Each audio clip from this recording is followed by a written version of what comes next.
All right, traders, how y'all doing? In this video, I'm going to give you an advanced order flow tutorial. This is how I've been reading whether to position myself long or short, and this works well, and I'm going to show you it's going to make sense. So, what you want to do is you want to go to Coinalyze, and you want to put on, do we have Ape? BNX, Pendle, Terra, let's go to Ape. So whatever you want to trade. Now I'm finding things that are interesting to trade by seeing what took out an old monthly high or low, because those are interactions that are interesting to me, but I want to filter them further. So you want to take the thing you want on Coinalyze, you put on funding rate, you put on aggregate CVD for futures, aggregate CVD for spot, and then you're going to put on open interest. And this is enough. And this is going to tell you a lot of things. So we have the price bars at the top. The aggregate funding rate tells you the relative position of traders in the market right now. If it's green, it means there's more longs than shorts on volume. If it's red, it means on volume there's more shorts than longs. The predicted funding rate tells you what it's going to be likely in 8 hours from now, because the funding rate tends to be pretty static for 8 hours. It resets every 8 hours. So this is a little look into the future where it's going to tell you it's going to go red before it goes red. It tells you it's going to go green before it goes green. CVD of futures is the relative buying pressure or selling pressure of perpetual futures traders. CVD spot is the relative buying and selling pressure at the market of spot traders. And it we can see if it's positive or negative. It can mean, up here it was on this chart it was just depending on the perspective, it can look positive or negative up here. Um, but I'm more interested in, we see it was positive. The slope of the line is the most interesting. So an increase in the slope of the line is telling us there's a release in sell pressure, increase in buy pressure. A downward slope is telling us that there's an increase in sell pressure or a release in buy pressure. And all this data is coming from here: Binance, Kraken, BitMEX, OKX, Bybit, WooX, and Huobi. So it's giving a nice weighted average. And then open interest is the amount of longs and shorts total in perpetual futures. So if we go back to here, this is where it was interesting, right? Because we took out a monthly high, we took out this old high. What was going on right then under the hood, right as this was happening? And this is where I looked at the chart. What do we see here right when that happened? Okay, we saw that right up here, the funding rate was positive, which means there's more longs than shorts. When there's more longs than shorts, the favorite is to be short. When there's more shorts than longs, the favorite is to be longs. But we need more filters too because we need context. We see it was predicted to stay more longs than shorts. How did price get up here? We see that price got up here. It was both spot buying and spot selling, or spot buying and futures buying. But we can see that there was a massive increase in open interest as funding went negative, positive, negative, but funding is positive after a huge increase in open interest. Means there's a lot of longs in the system here. And then if we look right here, what we see is what happened is as price made a couple tries of more upthrust,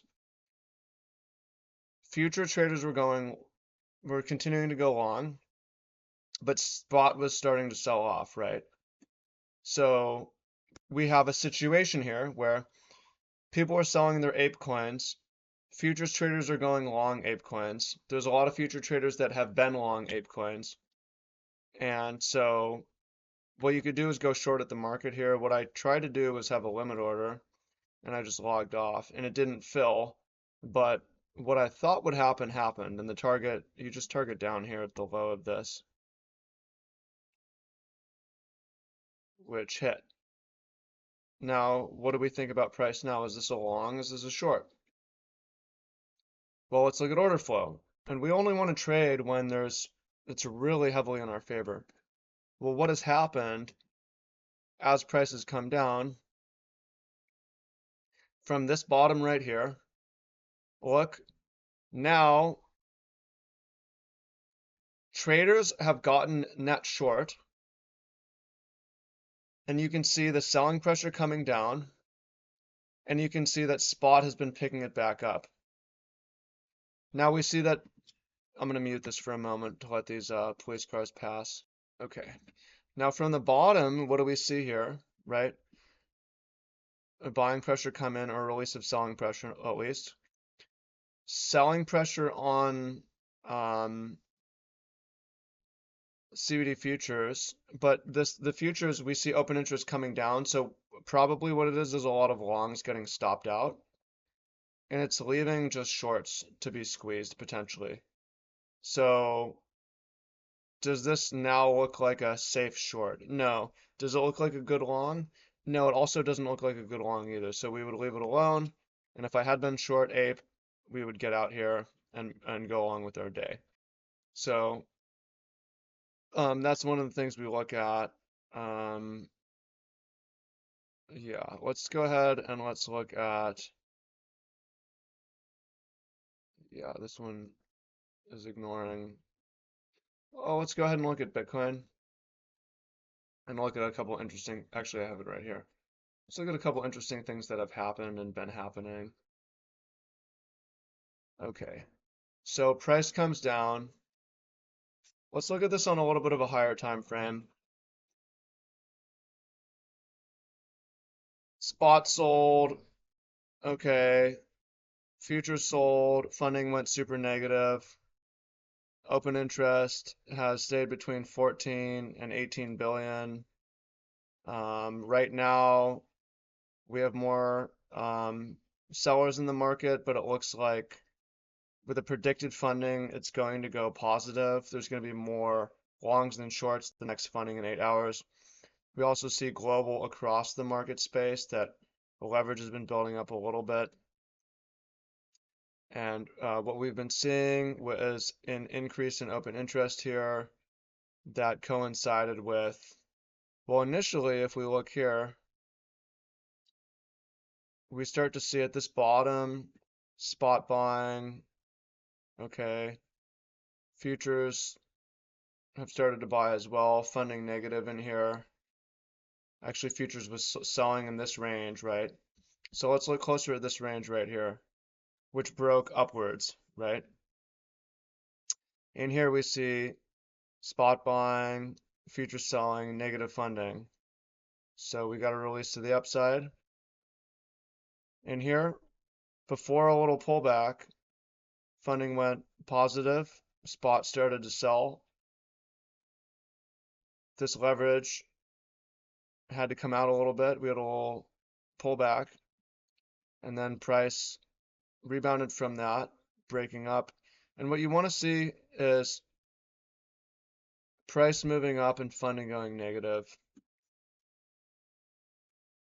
is a sign. But again, what we're seeing here is now with Bitcoin is price starting to go sideways with funding going positive. So it's a sign of a possible pullback. I haven't been that interested in ETH. ETH's been a little bit weaker off the bottom, and that was predictable by, if you look at the ETH, you look at CVD, you look at open interest. Funding's been super positive the whole way up. Open interest has been, I'm gonna mute again. Right, so you see with ETH, funding only went negative at this first bottom. It didn't go negative at the second bottom. Spot's been selling. I don't even understand how this works. Open interest has been increasing. Funding is pretty positive here. It doesn't mean price can't go higher, especially during the rallies, funding can stay positive for a while, but you need to see spot participation. But if you look at the schematic where you have green and down lines on spot, and you look at this one, which has a lot more red, and spot started to move up, there's a reason why ETH BTC looks like this, straight down, right? So that's another way to use this, go under the hood a little bit. So hope you guys find that useful. Yeah, join the Discord if you haven't, and you can learn more. So appreciate you guys. Much love. Peace.